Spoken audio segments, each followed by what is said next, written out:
All right, welcome to The Explainer. Today we're jumping right into the deep end to talk about the psychology of female desire. We're going to deconstruct the science, the history, and the culture behind attraction, using our source material to really guide the way. So let's just get right to it. We're starting with the big, and often controversial question that our sources really dig into. It's a topic that sits right at the intersection of biology, psychology, and social conditioning, and we are going to unpack it piece by piece. But, before we can even begin to talk about attraction, we kind of have to understand the basics of sexual response. So our journey actually starts with the orgasm itself, which, as you're about to see, is way more than just a physical reflex. The key thing to grasp from our sources is this: it's all about the brain. The female orgasm isn't just a physical thing, it's this incredibly sophisticated event happening upstairs. Think of it like this: the pleasure centers in the brain are lighting up like a Christmas tree, while the parts responsible for self-control just temporarily go offline. It's a total mind-body experience. And this mind-body connection, it's not a new idea, not by a long shot. We're talking ancient Chinese and Indian texts that documented it. Get this, physicians in medieval Europe even thought a woman had to orgasm to get pregnant. So its importance has been recognized for centuries, long before we had the science to map out what was actually going on in the brain. Okay, so knowing the brain is pretty much the command center for pleasure, things get even more fascinating. The link is so incredibly powerful that the mind can, in some cases, create the whole experience all by itself. And that leads us to this concept our sources call a mindgasm. Yeah, it's pretty much exactly what it sounds like. It's about using the brain as the main sexual organ, achieving an orgasm through just thought and fantasy alone. This is such a powerful illustration that for us humans, desire and climax are rooted so deeply in our psychology, not just our physiology. So this is where that incredible power of the mind really loops back to our main question.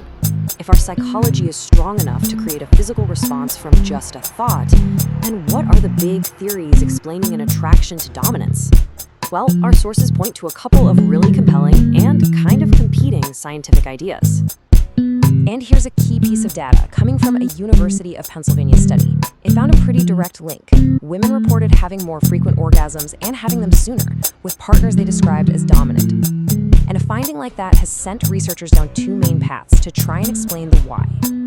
And this brings us right to the core of the debate. On one side, you've got the evolutionary perspective. This theory basically says that this attraction is an ancient subconscious instinct. It suggests that dominance signals good genes, strength, and an ability to protect, all things that would have been super valuable in our ancestral past. It's the idea that our wiring hasn't quite caught up to the modern world. But then, on the other side, you have the social perspective. This argument says our desires are shaped less by the ancient savanna and more by our modern screens. It points to all the cultural narratives in media, from romance novels to movies, that often frame power imbalances as really exciting and desirable. It's basically nature versus nurture, playing out in the world of attraction. Now, this brings us to a really critical point. While some of the science uses the word aggression, our source material from Masterclass really pushes us to reframe this inside a consensual context, using the word dominance instead. And as we're about to see, that one-word difference, well, it changes everything. Right. So, sexual dominance, as it's defined here, is not about violence at all. It's a form of consensual power exchange. It's a huge part of practices like D/S, where both people agree to their roles, the dominant or dom, and the submissive or sub, all for shared pleasure. This right here is the absolute bright line. The practices we're talking about are built on a solid foundation of communication, trust, and the safe exploration of fantasies between adults who all agree to be there. It is fundamentally completely different from abuse or any non-consensual act. So, how does this actually work in a healthy, safe way? Well, in this kind of dynamic, the dominant partner is given power, sure, but that power comes with a huge amount of responsibility for their partner's physical and emotional well-being. The Masterclass source lays out a really clear framework here. It all starts with setting clear boundaries and safe words before anything even happens. Then it's about being prepared, knowing your tools, having safety supplies ready. During the experience, constant communication and checking in are absolutely vital.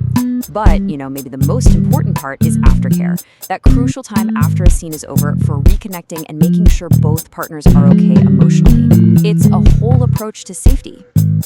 So inside this safe framework, partners might explore all kinds of different techniques. This could be anything from setting rules and role-playing scenarios to using specific language to build the dynamic, or even physical things like spanking or bondage. All of it is designed to enhance that agreed-upon power exchange and mutual pleasure. So what's the big takeaway from all this? I think the most crucial point is that there is no single, simple answer. Female desire is this fascinatingly complex cocktail. It's a mix of our deep evolutionary history, our own intricate personal psychology, and of course, the powerful cultural stories we are surrounded by every single day. And that leaves us with one final, pretty provocative question to think about. When it comes down to the very core of who we're attracted to and what we desire, which force do you think has more power over us? The ancient echoes of our biology or the constant, buzzing influence of our modern world?